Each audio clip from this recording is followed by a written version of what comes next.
we are deep inside this black market. Good morning, all you beautiful people. I am about to start editing my vlog. Brian's over there editing his vlog. And then we're gonna get outside of this hotel room and see what it looks like.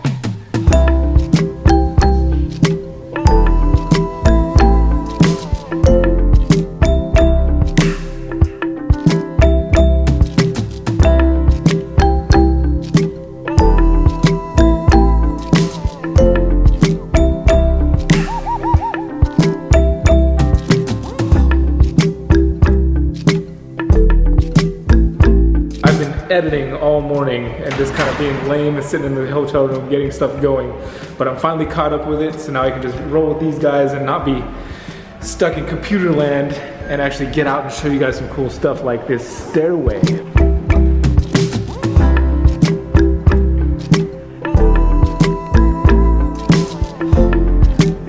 So the reptile show that we're going to check out is right downstairs from the hotel we're staying at, which is pretty sweet, nice and close and convenient. Apparently this show has been going on for 12 days since before we got here, so the show lasts like half a month this show lasts, and we're catching the last 3 days of it, so it's not quite open yet.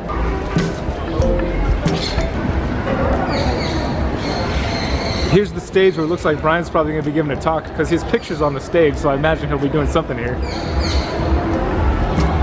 We're going to take a quick run through before the show's actually open and just take a look at some of the animals they've got set up right now.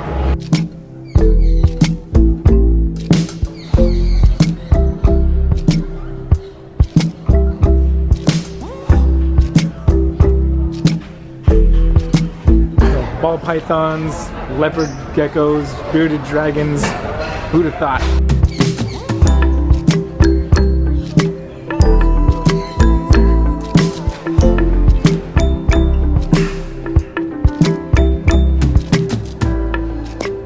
People are still getting kind of set up, but I'm hoping to see some really cool stuff out here that we don't see very often.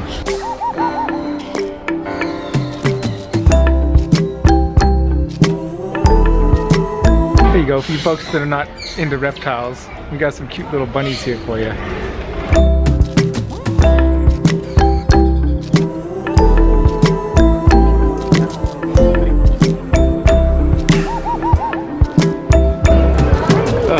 Oh, thank you for that. I know, that was awesome. Day one, and already sitting next to a king cobra on the floor of a mall.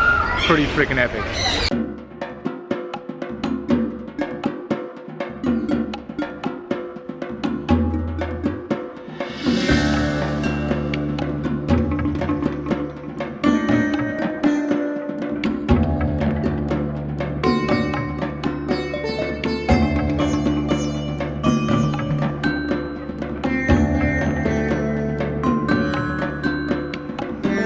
Who'd have thought the first day we were here that we were sitting 3 feet away from one of the most awesome venomous snakes in the world. That is the king, right? King Cobra, just incredible.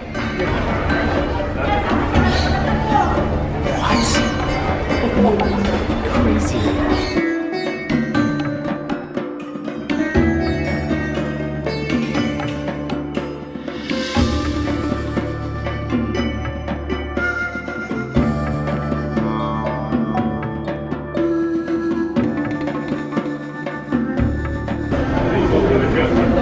Wow.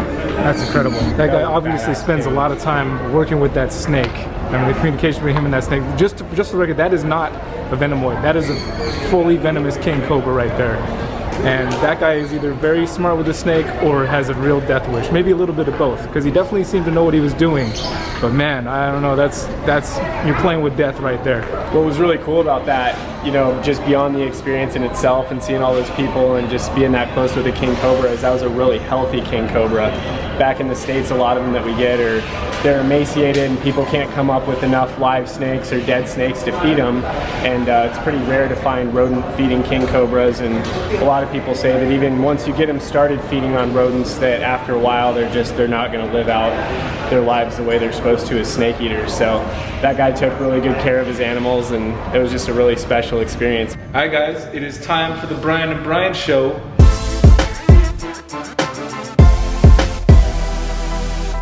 It's simple, all we do is we ask a joke. And you guys gotta start giving some jokes out so that I can ask Brian a joke.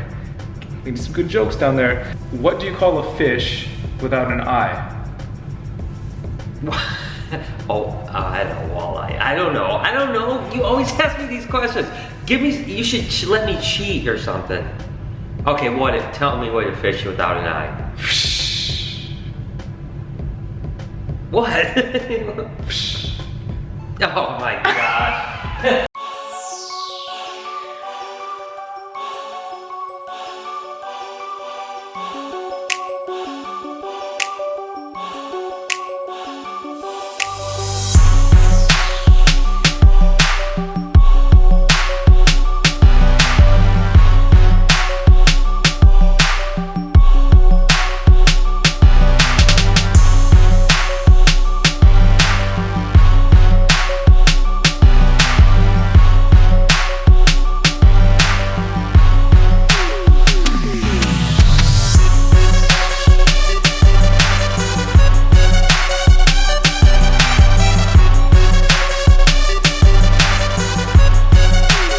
We're about to go into one of the black markets here in the city of Jakarta.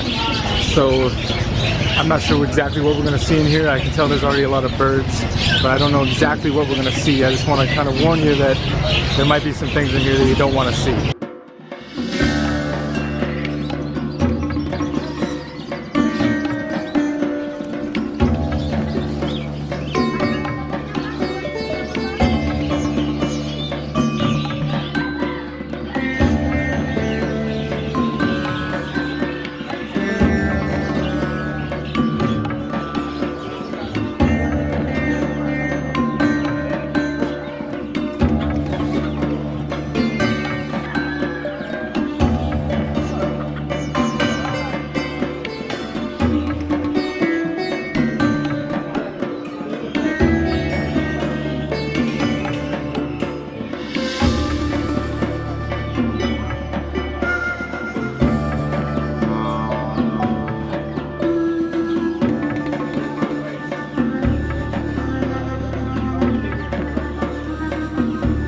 We are deep inside this black market of animals, and it's kind of sad how some of the animals are here.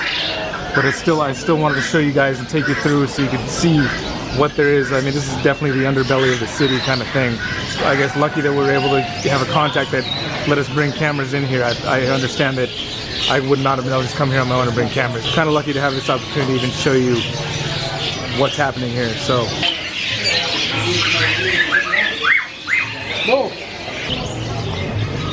Just talking about, you know, kind of some of the ups and the downs of what we're seeing in third world animal keeping and how these people are making a living and what they're doing with the animals. And Brian was saying how it gets him kind of depressed, and I was just saying how, you know, there's a lot of people out there that are focusing on the negative side of people keeping animals, and they're trying to hone in on that and say, look at the way these people are torturing these animals, or look at how they're not taking care of stuff, and they're not highlighting the true miracle that's happened in our lifetime of all the species that before, you know, for one, people may have never even seen them, but now all over the world, you know, like the reptile show we're seeing here, people are breeding in captivity a lot of species that are endangered or will probably go extinct in our lifetime.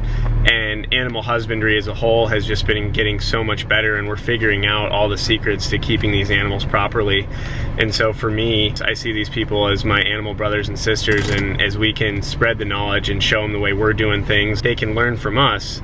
They're gonna actually be able to make a better living doing what they're doing. And I mean, a really good example of this is Cameron Tepedlin with Bushmaster Farms. He went into an area where they were using a lot of snakes and animals for the skin trade, and they were doing it in some very brutal ways. I mean, the ways that they were skinning these snakes and euthanizing them was really horrible.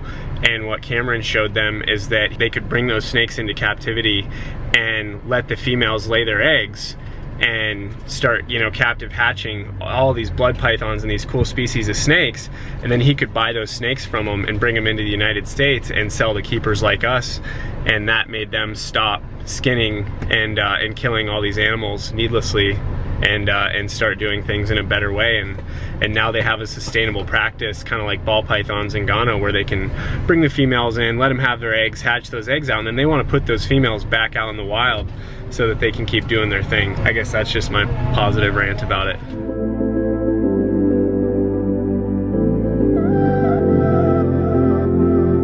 I found a nice little place by the water here to get some cold drinks and just relax for a little bit, and then maybe get some drone action on. How's that sound?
Alright guys, I think we're back at the Hotel Echo for the rest of the night. Echo. We're gonna take it easy for the rest of the night, just kind of chill out, maybe have a glass of whiskey or something. Tomorrow, I think I'm gonna go and explore the area around the hotel here in the city and kind of give you guys a feel for what it's like here in Southeast Asia a little bit. Maybe check out some shops and just kind of walk around, maybe meet some people. But for now, please take care of yourself and take care of each other. Good night.